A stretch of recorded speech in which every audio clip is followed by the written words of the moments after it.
Lógico, ele não é quem criou essa teoria, mas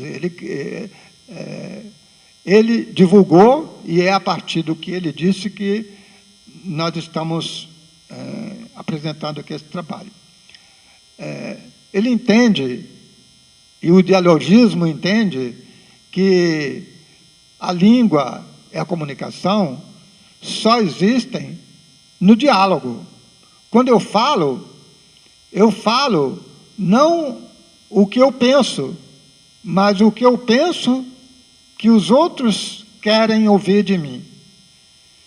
Se alguém olha para mim,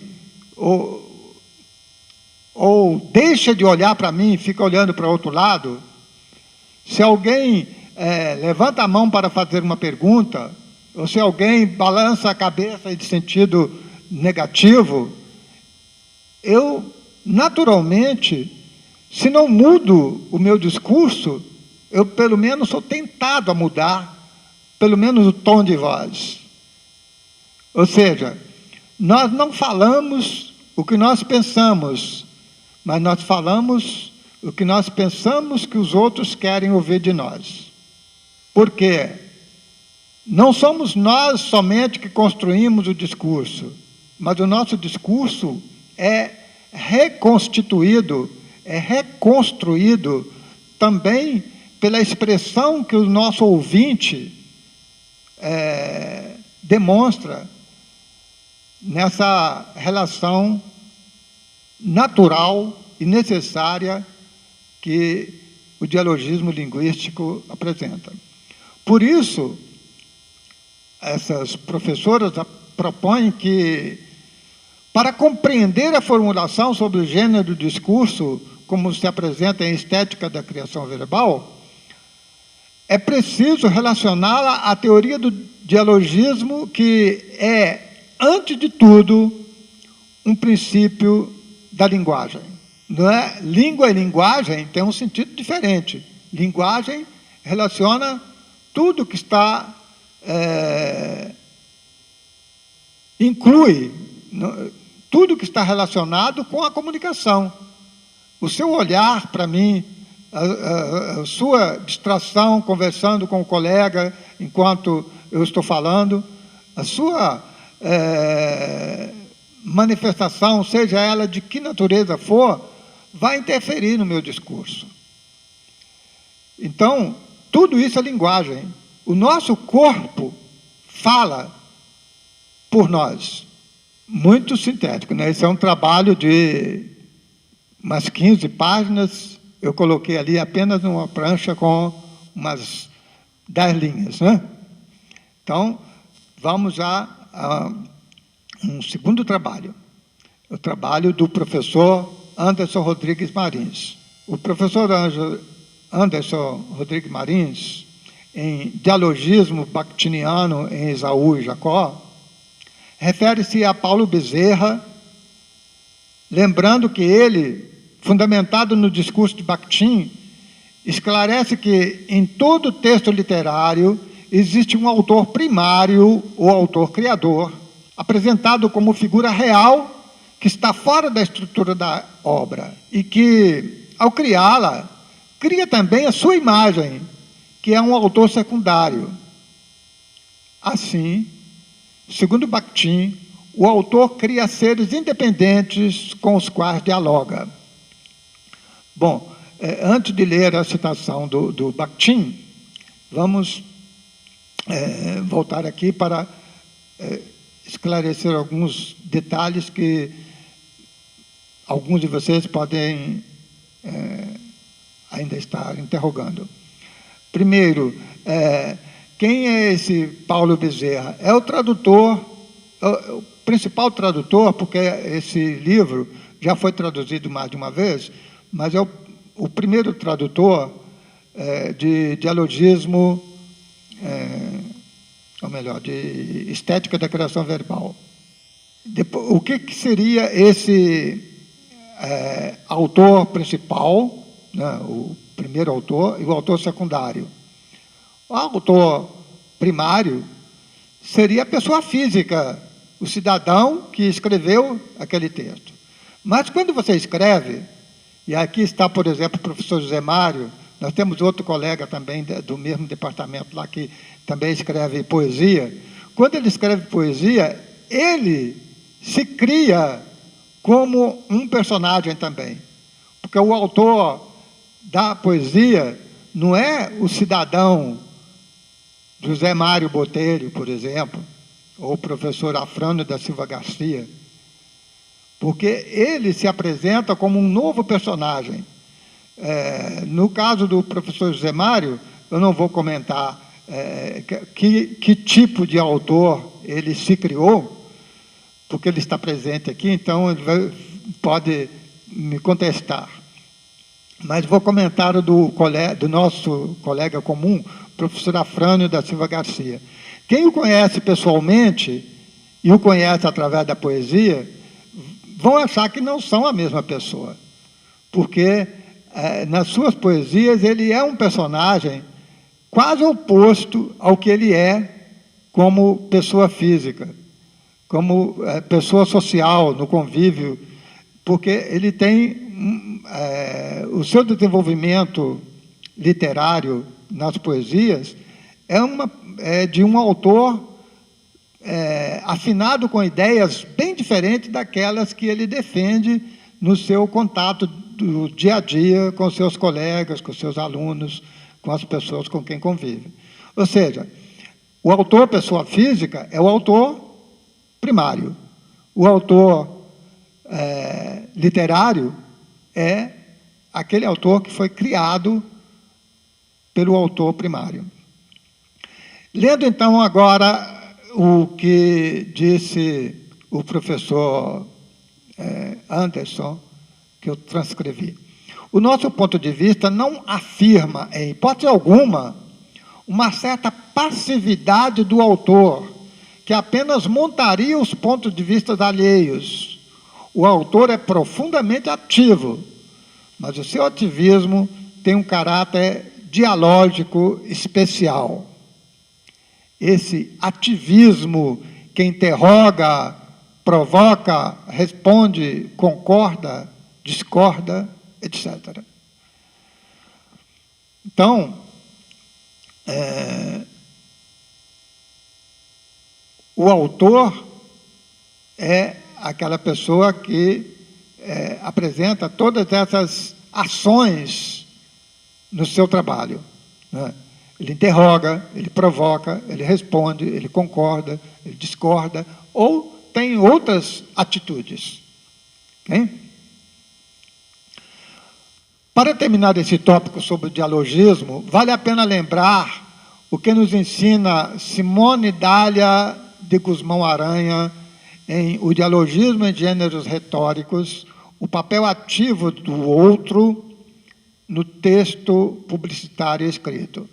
Esse outro está entre aspas simples, porque é uma teoria que foi difundida pelo Bakhtin. Quem é o outro? É o receptor, é aquele para quem eu escrevi ou com quem eu estou dialogando. Então, sempre há o outro que interfere muito no que nós estamos escrevendo, o que nós estamos produzindo oralmente, seja numa apresentação acadêmica, como estamos fazendo aqui, ou numa fala comum. Na apresentação acadêmica, como estamos falando aqui, a interferência de vocês, se não for verbal, é menor, por quê? Principalmente aqui e agora. Por quê? Como eu estou diante de uma luz forte aqui, eu vejo mal a reação de vocês. Mas, normalmente, nós modificamos o nosso discurso a partir da reação, né, da resposta que nós temos, não necessariamente pela língua, mas pela linguagem do corpo das pessoas que estão diante de nós. Então, a professora Simone, destacando o aspecto que considera a linguagem mais que um instrumento de comunicação, porque é por ela que se interage com os semelhantes e com o mundo deles, tornando-se a linguagem um processo de interação no qual o indivíduo se torna sujeito e agente de seu dizer. Simone ainda destaca a dimensão sócio-histórica da linguagem, em que há um vínculo ideológico e uma articulação dela com a prática social e histórica, através da qual o sujeito reflete no outro o seu comportamento, atitudes, ideologias, tornando evidente o caráter primordial dos aspectos acima apontados na reflexão da língua. Então, veja, nós, quando falamos, normalmente, e quase que 100%, nós falamos para mudar o outro. Nós falamos para interrogar, então, naturalmente, nós estamos duvidando. Quando nós interrogamos, nós estamos duvidando. A nossa dúvida pode ser até uma dúvida filosófica. Nós, de fato, não estamos... O professor, quando faz a pergunta, ele não está duvidando porque ele não conhece. Ele está simplesmente provocando. Pode ser até que, em alguns momentos, o professor, na sala de aula, pergunta e, de fato, ele esteja perguntando no sentido de que ele quer saber aquilo que ele está perguntando. Mas, na verdade, quando o professor pergunta, geralmente, ele não está perguntando para saber aquilo que ele perguntou, mas para saber se o outro sabe aquilo que ele perguntou. Então, é uma pergunta que não tem o sentido normal de uma pergunta. Ou seja, ele está interferindo na vida do outro. Quando nós damos uma ordem, o que é que nós estamos fazendo? Nós estamos simplesmente querendo que o outro faça aquilo que nós queremos. Quando nós produzimos uma poesia lírica, o que é que nós queremos? Nós não estamos querendo que o outro faça aquilo que nós queremos, nós estamos dizendo ali, mas nós estamos querendo que o outro sinta aquilo que nós estamos passando. Nós queremos que ele se emocione com a nossa emoção. E assim, a linguagem é sempre uma interferência do sujeito no outro. E a partir do momento que o outro reage, o outro se torna sujeito e nós temos de interpretar a reação do outro. Citando Bakhtin, a professora Simone afirma que todas as esferas da atividade humana, por mais variadas que sejam, estão sempre relacionadas com a utilização da língua. Utilização efetuada por enunciados que refletem as condições específicas e as finalidades da esfera social a que pertencem, desde a situação verbal cotidiana até a tese científica. Naturalmente, como está explícito aqui, não é?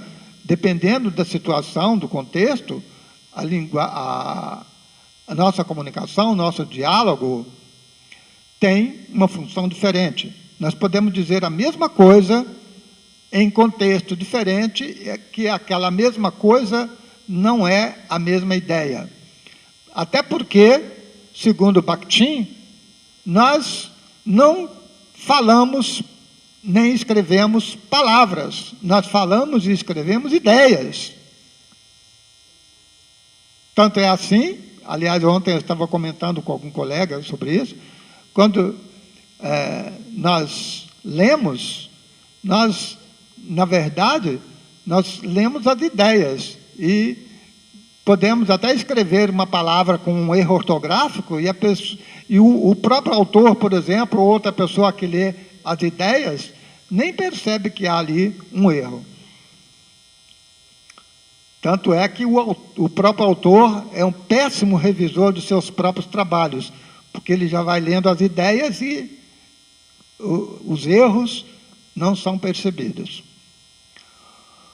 Outro ponto marcante focalizado por Bakhtin concerne a importância do papel ativo do outro no processo da comunicação verbal. Porque, para ele, é no diálogo que se percebe nitidamente a alternância dos sujeitos falantes. Como eu disse no início, mas vi que algumas pessoas chegaram depois, essa apresentação não tem como objetivo uma apresentação de uma conferência.